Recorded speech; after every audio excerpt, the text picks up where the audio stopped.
What's up guys, welcome back to the MixbusTv Plugin Awards 2024. In this series of video I show you my favorite, most used and what I think are the most innovative plugins for each category. So by now we've seen the mastering plugins, compressors, EQs, saturators, and in this one of the most requested, Best Reverbs 2024. Let's go!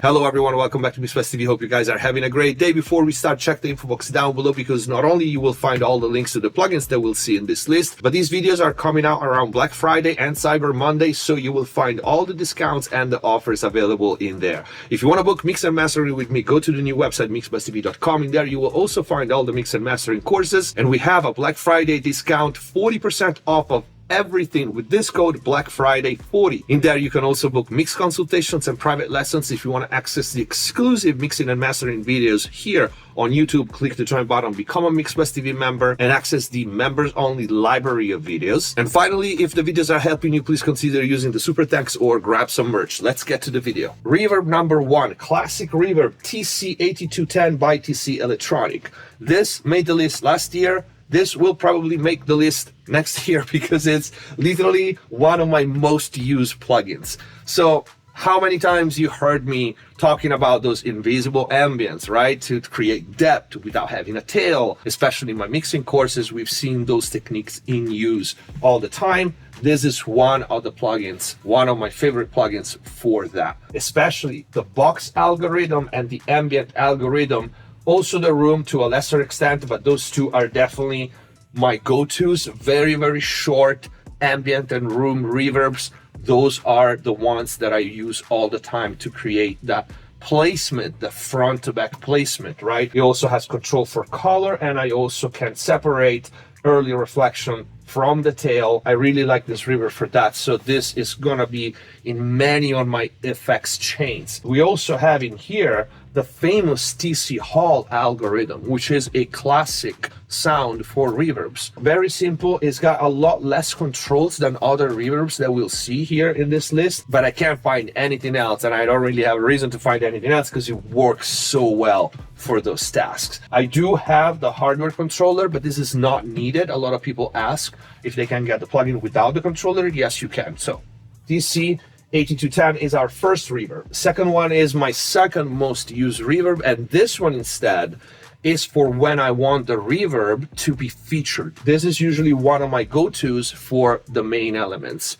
Vocals, lead vocals, and snare. I absolutely love this, and I kind of mad at myself because it took me so long to get it, because this plugin has been out for a while, and for some reason I just overlooked it. Besides the fact that this is arguably the closest emulation to the real, even though it's digital, it's not analog, original Lexicon 480, the amount of detail that they put into modeling that unit, it's mind-blowing, to the point of having here, if you click on the setup, something that not many people do, having different modes, digital, main, aux, the modeling of the noise, which it's off by default, fortunately, and you can turn it on and off. The different stereo configuration, you can see them here. You can turn on and off the emulation of bitrate, saturation. There was even a bug in the original unit that they kept as an option. They turn it off by default, but you can actually turn off that bug that was in the original unit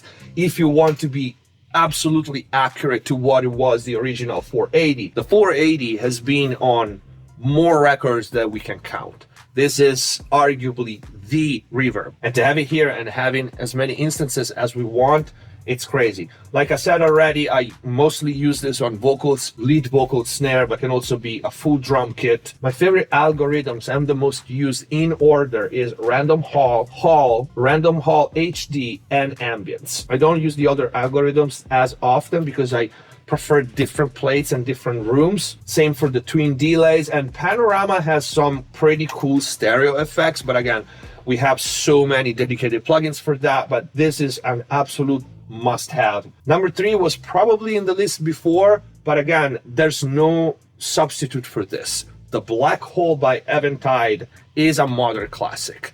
This for guitars, for anything where you want, I want to say crazy, but it's more like featured, so hyper diffused, dark, reverb. There's really nothing like it. And the number of variation in this category of hyper diffused, spacey, round and dark reverbs that you can get with this just by touching the gravity and the size, it's crazy. For me, the Black Hole is one of the few reverbs that you can recognize in a mix. If someone use a Black Hole, there's a high chance I can probably pick it out of a mix. It was like, that's the Black Hole. Most common uses, I would probably say it's synth, any kind of landscape sound. It could be a piano and it turns into a pad basically with the Black Hole on, or some heavily affected vocals, whether it's a background vocals or whether it's a lead in a specific moment, maybe a breakdown, something when you want to create a moment and you want to feature the sound of the reverb, you want to feature the effect,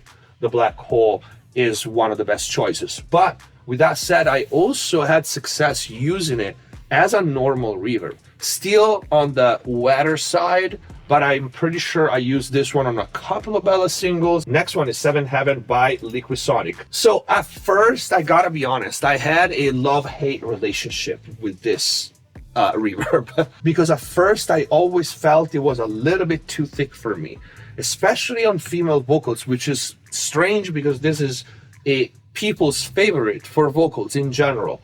For me, it always felt a little too thick, and I kind of had a hard time making it blend with the mix. It was kind of only sticking out a little too much. And to some extent, I still feel like that about this plugin. In fact, I still use, when I want the brickasty sound, which I know it's messed up because probably, most likely, this one is closer to the original, I still use the impulse responses that were called M7 and at the time were free. And I use them with the IR1 plugin by Waves. That's my default loader, just, you know, to mention it because we were mentioning reverbs. But this is definitely a high quality reverb that I do use. I just don't use it that often, like all the others that I mentioned up until this point. This one maybe goes in one channel, maybe every 3, 4, or even 5 mixes. But when it fits, I would not use anything else. I could not swap it for anything else. So this is why this one is in the list, because it took me a minute, but I learned where I can use it and how I can use it. And at that point, it became one of my go-tos in the list because I could not replace it with anything. I like the halts more than anything. I like the rooms, although I use the impulses more often if I want to go for the brickasty rooms, but the halts are really great. I also like the spaces when I want a quite natural, believable, big space. Native Instrument Realm. I hope I'm pronouncing it right. This one is absolutely one of my most favorite reverbs.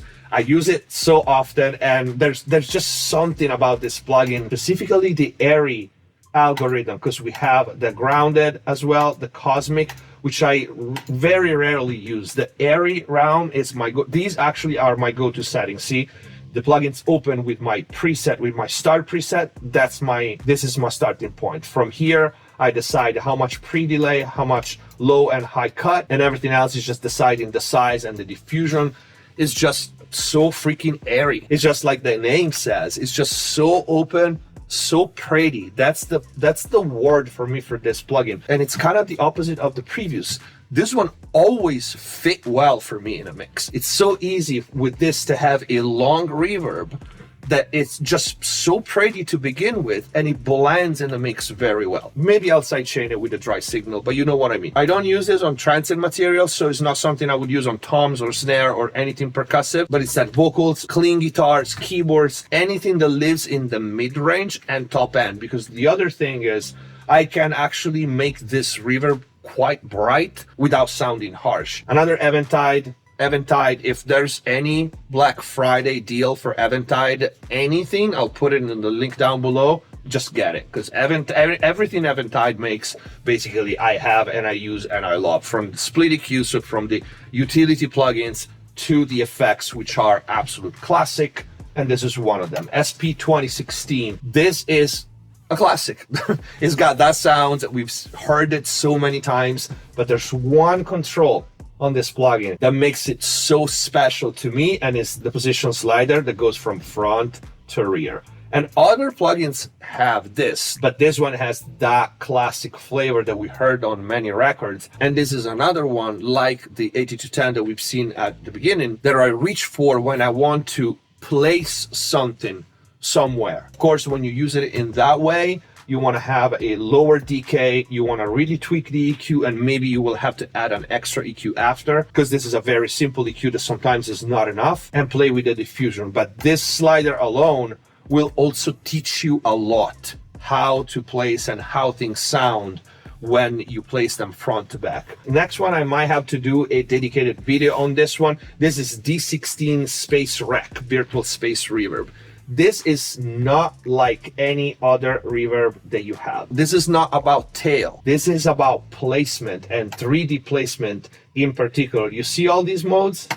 You see how it changes? What it changes is the distances between the speakers, the source, and the early reflections. You have a horizontal tunnel, lighthouse, long room, and you have measurements and different distances. So this, if you never tried this reverb, you have to try it, because this, it's another one of those tools that will completely change the way you position things in the mix. It will teach you that panning is not enough, the volume is not enough, and there's so much more into placing things front to back or high and low. So really do not expect this to sound like your regular or any other reverb, because it's not. I'm not gonna stay on this one any longer, because again, I featured this reverb in many videos, but I can't not feature it, because this really is the Rolls Royce of reverbs.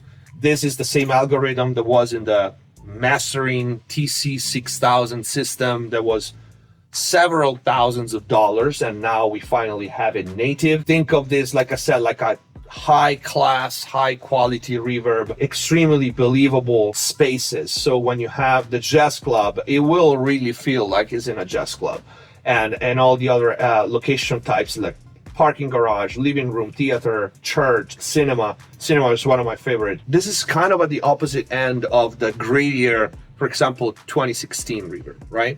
Besides the fact that this has many other algorithms, but this one is pristine. You can hear the quality of the tail up until the last bit, and it's extremely tweakable. You have a whole session for the color. We have some unique controls like the gloss feature, and the presets are absolutely amazing on this plugin. I don't use preset, generally speaking, but with this one, I definitely often start from a preset, and I find myself, I don't have to tweak it that much. Next one is UVI Sparkverb. Now, UVI have some impressive plugins. Plate, it might be one of the most accurate physical emulation of a plate reverb, but Sparkverb for me filled a specific hole in my reverb palette. And it's specifically when you hear those huge EDM leads, full of reverb, long decay, very bright, very wide, but not as dense, right? In fact, one of my controls here, my density is always a low or a medium. A medium is my go-to, but I often put it to low because sometimes it really blends better. And this is not a reverb that I use when I want to create realistic physical spaces. This is a reverb that I use when I want to create out-of-the-world spaces. A little bit like Blackhole, but Blackhole, the reverb is kind of the main character at that moment. This one is in the background. This one stays as an effect, as a secondary element, but it fills up the space so much and it can get so big. I love to make this one, again, quite bright and super wide. One thing that I like is this mode here, which you can blend between all these different presets in the Galaxy view, I called it. And you can see it's not going from one preset to another, it's morphing into the next preset, into the next dot. The one even cooler thing is that you can lock whatever parameter you don't want to move. So for example, I usually use my effects in send 99.9% of the time. So my mix knob, I don't want it to move. So if I lock it, everything else move, but my mix knob is going to stay the same. For example, you want to keep your decay at 2 seconds, you just lock it there, and then everything else again moves, but not those parameters that we lock. Absolutely amazing. I love the sound of Sparkverb. Last one is one of my most used reverbs for vocals. I almost never use one reverb for lead vocals especially, but all the other vocals as well. They usually have at least 2, 3, up to 4 or 5 different reverbs. They don't all go at the same time. Sometimes they do, but Valhalla Shimmer is definitely there among the main lead vocal effects. It's funny though, because while one of the characteristics of Shimmer reverbs is having the pitch engine, I usually keep it bypassed. You can see my start with this one. I just like how airy and diffused and gel to the vocal can be. So I usually don't use the pitch mode at all. I just use it as a big, airy, wide reverb for vocals. Goes without saying that I have all the Valhalla reverbs. I have actually all the Valhalla effects that are all amazing. Playroom, of course, everybody's favorite vintage verb, but I have to give an honorable mention to Valhalla Supermassive in particular, because this thing is such a cool blend of delays and reverbs together, or maybe I should say wet delays. It's got so many different cool modes, and it can create, again, crazy landscapes that somehow always fit well in a mix. This is our list for the best reverbs 2024 MixbusTv plugin awards. I want to know which are your favorite reverbs in the comments down below. You will find all the links and all the offers and Black Friday deals in the info box down below. If you like the video, please don't forget to leave a like. If you want to support the channel and grab some merch or use the super thanks, book Mix and Master with me at MixbusTv.com. In there you will also find all the mix and mastering courses, and we have a Black Friday discount code, Black Friday 40% off on everything. If you want to access the extended library of in-depth mix and mastering videos that are here on YouTube, members only, click the join button, become a MixbusTv member, get all the perks and access the library. Let me know your favorites in the comments down below. Thank you for watching. Subscribe if you haven't already. Stay safe. See you next time.